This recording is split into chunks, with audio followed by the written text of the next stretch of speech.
ल है मित्रहरू, यो अब यति राम्रो सिन छ यहाँबाट देखिने।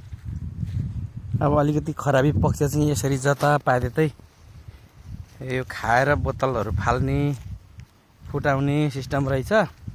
फोहोर पारिया छ। अब जताततै हिँड्न सकिने क्षेत्रै छैन। सिसा फुटेका सिसाहरू रहेछन्। अब यसले चाहिँ अब अलिकति यहाँको वातावरणलाई निकै प्रदूषित बनाएको देखियो। सिसाहरू ठाडो ठाडो एकदम डेन्जर देखियो। साइडतिर हेर्नुहोस् त, यो सिसा बाफ्रे अब यस्तो खतरा छ।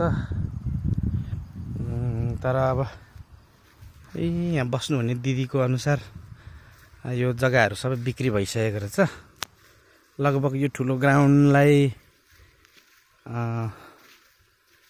लगभग 40-45 लाखमा बिक्री भइसकेको कुरो रहेछ। अब व्यक्तिहरूले अब गेट सेट लाउँछन् होला। अब प्रवेश यहाँ चाहिँ अब केही क्षणिक समयमै छिटचाँडै यहाँ आउनको लागि चाहिँ अब पैसा तिरेर आउनु पर्ने अवस्था देखिसकियो।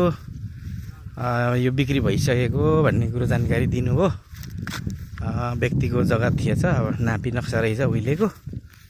अब यो छिटै नै यो ठाउँमा यसरी स्वतन्त्र ढङ्गले आएर फिल्म बनाउँछु भन्न चाहिँ फिल्म पो अरे के अरे भिडियो बनाउँछु भन्न चाहिँ नचिताए हुने रहेछ। विजय यो बिक्री भइसकेको रहेछ यो जग्गा। यो बार लाउँछ अरे। अब बारसार लाउने होइन। सब सिसाहरू फुटाएर बर्बाद रहेछ नि त। सिसाहरू नि योभन्दा मुनि त एक पाइला जाने ठाउँ छैन। हेरौँ त, सिसाहरू ठाडो परिरहेको। आम्मा यो जति पनि यहाँ पिकनिक स्पटमा आउने साथीभाइहरूले यो चाहिँ गाडीमा हालेर लगेको भए, बोरामा गाडीमै हालेर लाने, अनि चाहिँ काहीँ राम्रो ठाउँमा विसर्जन गरेको भए अझ राम्रो हुन्थ्यो होला। ल हामी जाउँ होइन। ल